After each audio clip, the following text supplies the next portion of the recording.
Hi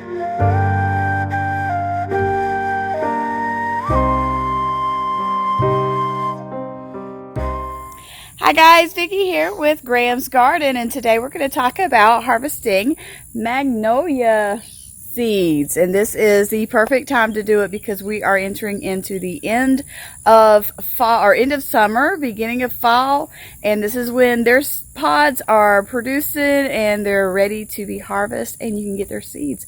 Let's go ahead and get started.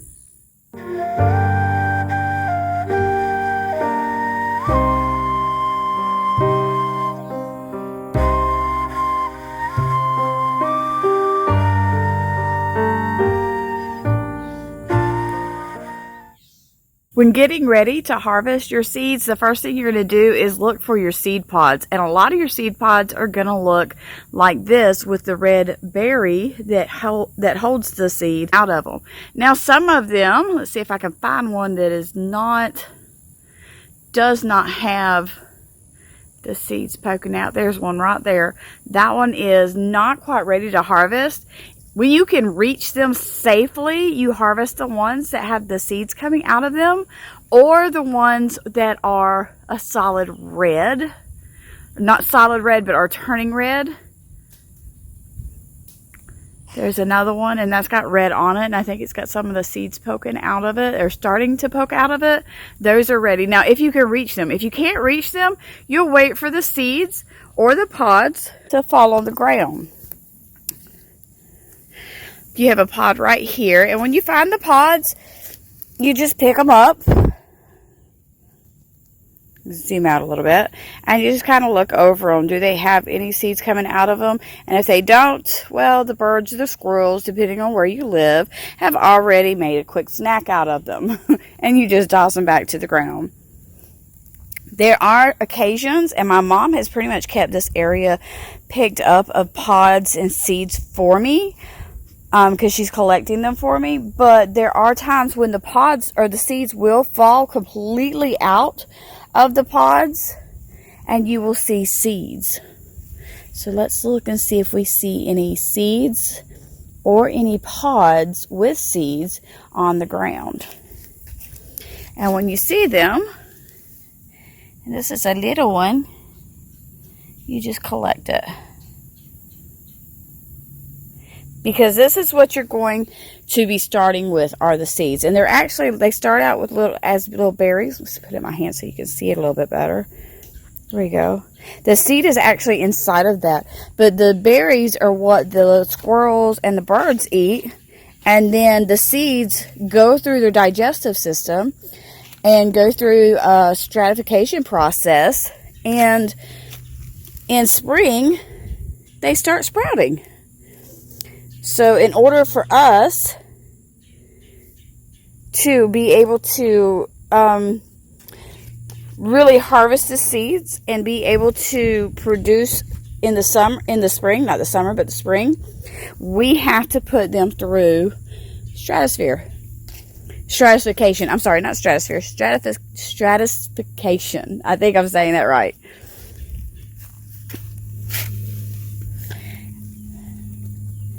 Sometimes when you pick the seeds up, the berry will already be loose and the seed will pop right out. Other times not so much, so we have to do a soak. And that's okay. That only takes a couple of days. I don't know if y'all saw that. These are the leaves of the magnolia trees. Pretty good sized leaves. They're easy to rake up too when it's time to clean up in the fall.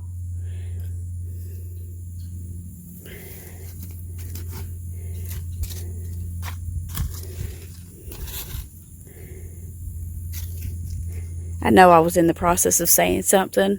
Do you guys ever get that point where you're saying something and then you see something else? And my kids call it the O squirrel syndrome. Get distracted. And there are going to be times when you see a leaf, or not a leaf, a seed, and it's not going to be ready. So let's see if we can't find some more seeds.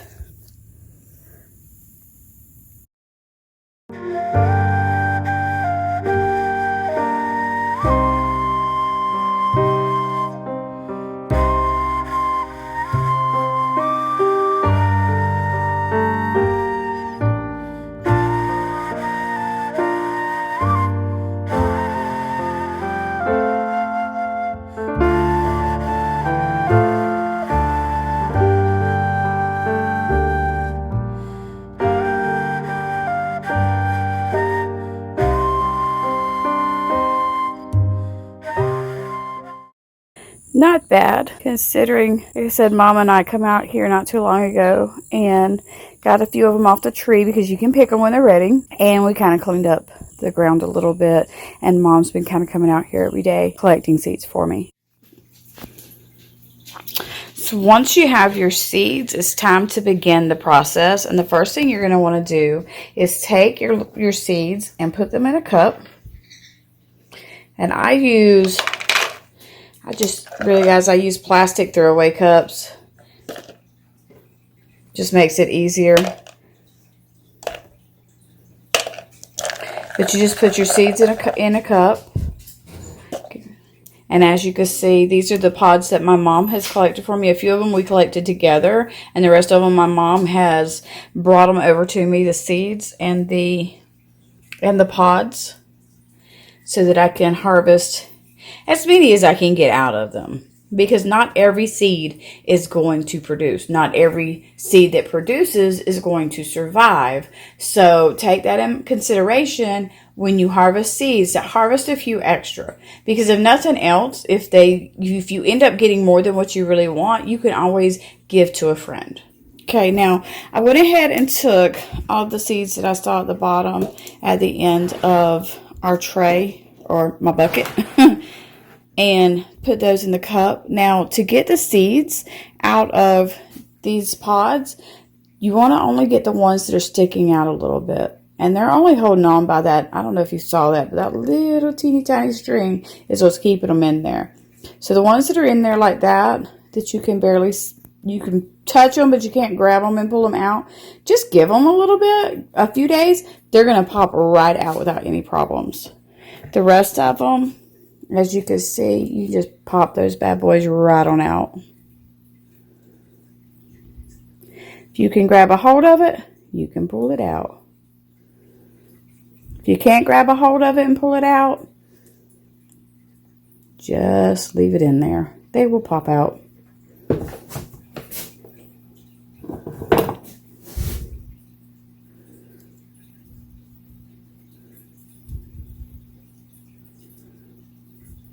And these little guys are the ones that we kind of got off the tree, the ones that we could reach. And it didn't take too long, and they started popping open. This one I have a few more, so I'll put it right back in there. And I'll just take my seeds and put them in my cup.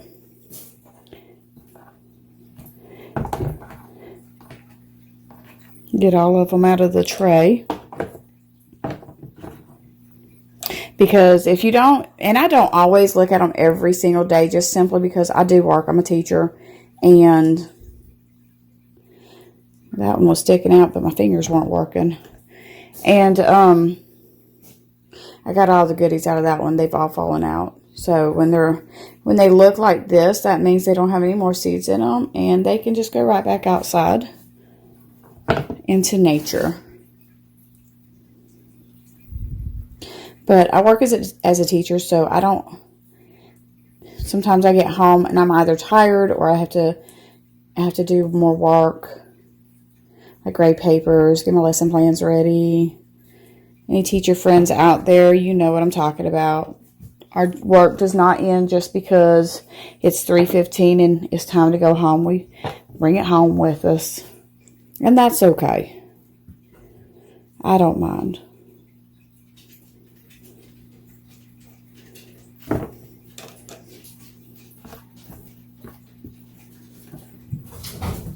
But once you have all your seeds in your cup, or these are actually called berries. The seeds are inside, and that's why I keep calling them seeds. But what you want to do is pour Pour some water in there. Just like that. And you're going to let these guys sit for about 2 days. I will make a suggestion that unless you don't mind your hands getting dirty, if you mind your hands getting dirty, don't worry about the suggestion. But if you don't want your hands getting dirty, you don't want to have to deal with any kind of, I don't know, yuck maybe, get you some gloves for the next process. I don't have any that have soaked for 2 days yet because I've already kind of done that process with my old ones. But I will in 2 days come back and record this process because this is a gooey, ooey, fun process. Looks like there's a seed in there already. And I will add it to this video. But we just let these soak because right now if you try to open these up, they are hard. You have to really force them, and then you could damage the seeds, and you know, nobody wants to do that. So you just leave these for 2 days, and then we'll come back to those. And what I do is, once I pop the seeds out, I don't know if you can see this, but I have 2 cups, one that says floaters. I don't know if you can see that real well. There we go. And then I have one that doesn't say anything, and that's because these are the ones that sank to the bottom. Now, normally when you do the water test, floaters means that those seeds are no good. They're not going to produce. And non-floaters means that those seeds are good and those seeds are going to produce. Now, I want to do my own test because if you look at the floaters, they look like really good looking seeds. And if you look at the non-floaters, well, they're a little rough looking. So I want to do a test. So what I'm going to do is when I put these through stratification, I'm going to put them in 2 separate bags. I'm going to label the floaters, and the non-floaters I won't label because they're non-floaters. And when I plant them in the spring next March, I'm going to keep them separated, the floaters with the non-floaters separated, and that way we can really see will any of the floaters produce. And if they do, then I will cut that process out of the steps of what to do, and I'll just continue on with just soaking and then preparing them for stratification. So I ended up letting these soak for about a week. It was not intentional, and if my voice sounds a little funny, it's because we have spent the entire week preparing for homecoming, and then of course as a teacher I'm going to support my students, I'm going to support my school, and I was at homecoming last night and we won the game, and there was a lot of cheering and a lot of yelling, so my voice is a little raspy this morning, I guess you would say. But that's actually the reason why these ended up soaking for about a week is I thought, well, I'll get home and I'll take them out. That did not happen. I didn't get home till late after working all day. We went and worked on the float. And so I added a few. There's probably a couple of them in. That's why it looks so nasty. But there's probably a couple of them in here that I noticed did come out of the pods that I would pop in. But this is going to make it easy to be able to take the seeds out of their berries, basically. So I've got it all set up, and I'm going to show you. And this is fixing to get kind of messy, but I don't mind mess, so I'm not going to wear gloves. But if you do mind mess, you might want to put on gloves at this point. Now I'm just going to scoop a few of them out at a time and try not to get some water out with them. And really, excuse me, all you have to do is just see how easily that just pops right out. Now, you'd have to use a little bit more pressure with it if you only do it for a couple of days. And they are they are slippery.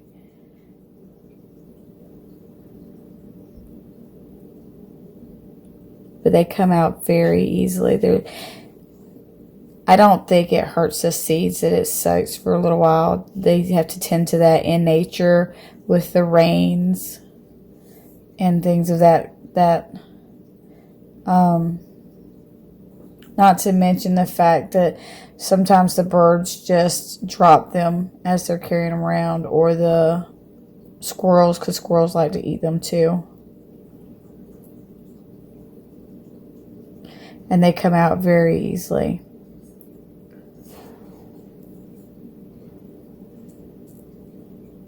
They're a little slippery, so they're a little hard to pick up. That one's already out. That one's pretty much almost out already. And I try to keep the skin, the berry, separate.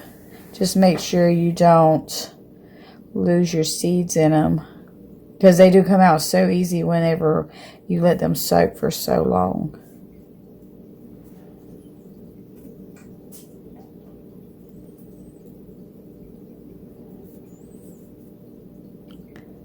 And that's it. That's all there is to it. This one hasn't been soaking as long, because I can tell it's not wanting to break as easily. And see, this is one of those where you may have to kind of scrape on it a little bit, or you can choose to put it back in the water and let it soak for a little while longer. Completely your choice.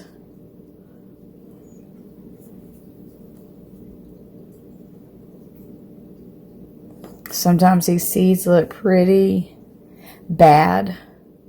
Like, oh, that's not going to be a good seed. And then when you do the water test, they're the ones that don't float. Now, that doesn't necessarily mean anything. Not, like I said, not every seed that you harvest is going to produce. And not every seed that you pull out of here is going to be a good seed. That one did not have a good seed in it. And that's it. That's all you do. And there's your seeds. Pretty simple. For the stratification process, and this is an important process, you don't want to skip this. You won't have any good producers, I don't think, without the stratification process. It's their natural process, and they really need to go through this. What I'm going to do, because I have floaters and I have non-floaters, I'm going to use 2 different Ziploc bags. And I'm going to take, and I'm going to write on them which one's a floater. I'm going to use this one as a floater. But I'm also going to write the day, today's date. So today is September 11th. You guys know what today is. The year is 21. And I'm going to put the date on both of them, because you want to know when you put these bags in the refrigerator. That is, and yes, I did say refrigerator. That is very, very, very important. And then I'm going to take a piece of tape and I'm going to put over the date, and I'm going to put over the word floater. And the reason why I do that is because when these go in the refrigerator, these bags are obviously going to get cold. And sometimes when these get cold, the writing comes off. So to make sure, when I take these bags out next spring, I will know when did I put these bags in, so I will know how many months they've been in. And the reason I say that's important is because you need to know how many months your seeds have been going through stratification, because they have to be in the refrigerator for at least 3 months. That doesn't mean that 3 months on the day you have to take them out. It's very important. If you don't, it's going to be crazy bad. But no, not even close. You just have to make sure that you leave them in for at least 3 months. And once they're in for at least 3 months, then you can take them out and get them in little pots and get them ready to start producing. All right, so once this part is done, you're going to need some soil. And I use just regular potting soil. I don't use anything fancy, just regular potting soil. But you need to go through it. I always like to kind of try to break it up a little bit. There's sticks in here because, yes, I use Miracle Grow. I've not had any problems with Miracle Grow. I like Miracle Grow.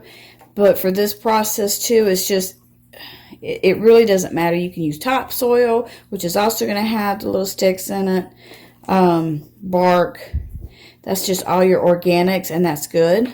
So once you have your soil, and again, this is gardening is a process where you're going to get dirty. If you don't like to get dirty, get you some gloves. You can get you some gardening gloves. You can get you some medical gloves. Either way. And then you're going to get you some water.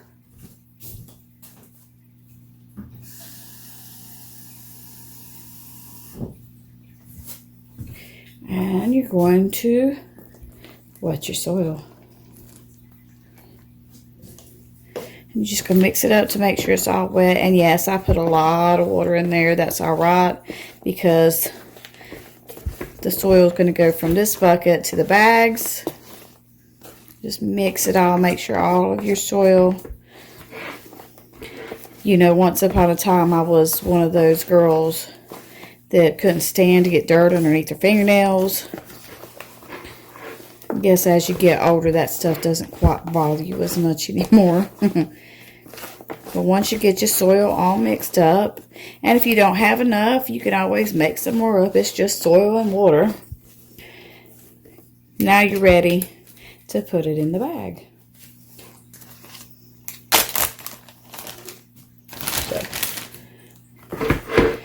Now, you want to make sure that you don't put sopping wet soil. I know that sounds crazy because I just told you to mix that in water. But don't put sopping wet soil into your bag. Drain out the excess soil. It's going in the refrigerator, so it's going to stay a little damp. But squeeze out that excess.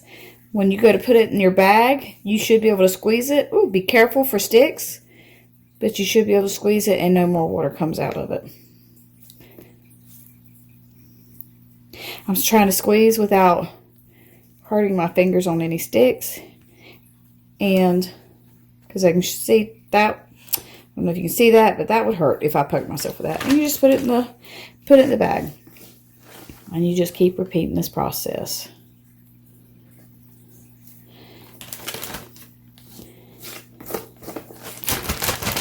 Now, you're not filling the bag all the way full. You're just putting some in here so that you can put the seeds in. And since I really don't have, and this is my non-floater, I don't have that many seeds in my non-floater container just yet. I'm not going to need that much soil. So once you have your soil, I'm going to wash my hands. Now you're just going to take your seeds. You get your seeds. Let me see. These are my non-floaters. You pour them in the bag. They glare. There you go. Pour them in the bag. And you seal the bag up. Now, when I seal the bag up, I do not worry about getting the air out. I don't even try to get the air out. I actually try to not get the air out. Just so there's a little bit of oxygen left in there. Oops, sorry guys. And then mix the seeds up.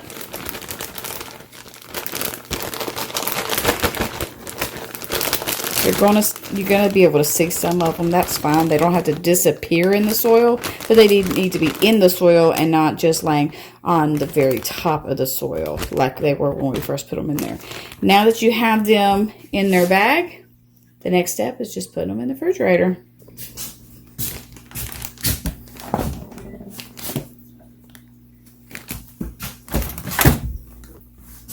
And yes, my refrigerator is a mess.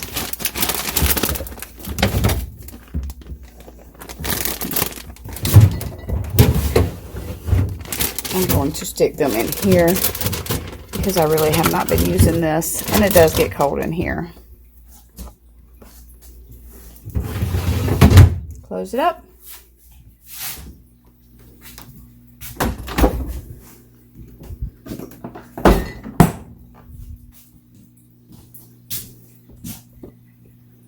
These are my 2-year-old seedlings. This is what they look like. Apparently I have a little friend trying to hide. Go on about your business. And of course, we're starting to get in that fall, so I've got pine straw everywhere. This is going to be ongoing. I want you to look at this right here. The first time I saw one of my magnolias, and that was the one that my husband purchased. And I thought, oh, it's going to flower. I'm fixing to get a flower off. This is actually how the leaves are formed. They come in looking like it's fixing a bud. And then if you can see here, the leaves will start unraveling from there. But these, not this one. To be honest with you, I'm not 100% sure what this guy is. I planted it along with the rest of them, but I'm really not sure. I'll find out as it gets older. And I do have a couple of orange trees, and that little guy that's not looking so hot is a bell pepper plant. But I do have a couple of right here. Those two are orange trees that I grew from seeds. This one right here is also an orange tree. I also tried to grow dragon fruits. Now, these little guys and these pots are also magnolias. They're 2 years old. These ones right here. Now, I planted these the same time I planted all of these. And these guys were put into pots a little after these guys. So the size of your pot does matter when it comes to magnolias. So, if you're wanting to turn them into a bonsai, like my daughter has one of mine that she's going to turn into a bonsai tree, that's fine. You can have them in smaller pots. But if you want it to become a large tree, you really need to make sure you get them in bigger pots. These guys are not too far from being repotted yet again. I say yet again. It's been 2 years since I potted them. Or, no, it's been a year since I potted them. I potted them last summer. This is a little magnolia tree that my husband bought probably about a year ago. And this fall, it's still a baby. I couldn't tell you how old it is because, like I said, my husband bought it from Walmart or Lowe's. I think it was Walmart, though. But I wanted to show you that even the babies will produce. And as you can see, we have a pod here. I actually have 3 pods. I had 4, but one fell off. But this one, you see, it's mostly green, but it does have a little pink hue to it. And that means that it is seeding up. And it will be ready to harvest soon. It's not quite ready yet. And then this little guy did not. This little guy, and I can just pop that off. But as you can see, this guy just kind of shriveled up. So it will not produce any seeds. And then this little guy over here, he's still little, but he's still green. And he looks like he might plump up. So I might get some seeds out of that one. I'm not quite sure. And then I have this little guy that already fell off. So those won't produce any seeds. So even our small magnolias will produce flowers. And the flowers are oh so pretty. And have a beautiful fragrance to them. Alright guys, and that is the first process or the first step in harvesting your magnolia seeds. You get the seeds, you take them out of the pods or pick them up off the ground if they've already come out of the pods, and then you put them in a cup full of water, let them soak for about 2 days. Then you take the seeds out of the berries and you take the seeds and place them.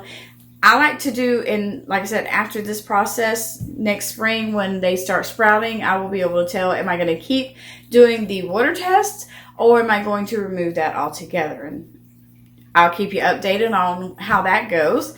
And then once you have soaked your seeds, you've done the water test, then you're going to get your soil, wet it, you're going to wring it out as you're putting it in Ziploc bags, put your seeds in, mix them up, and put them in the refrigerator. Don't forget to put the date on them because they have to be in the refrigerator for at least 3 months. They have to go through stratification. It's just a process of the magnolia tree. In the springtime, when it's time to take the seeds out of the refrigerator and put them into little pots, I'll make another video so that you can see the next steps, and then I will keep you updated as they grow so you can see the whole process. And I'll also keep you updated on the ones that I showed you at the beginning of this video so you can see the process, or how big they get and how long it takes. So those are 2 years old, and the ones we're getting ready to plant in March is when I'll be taking them out.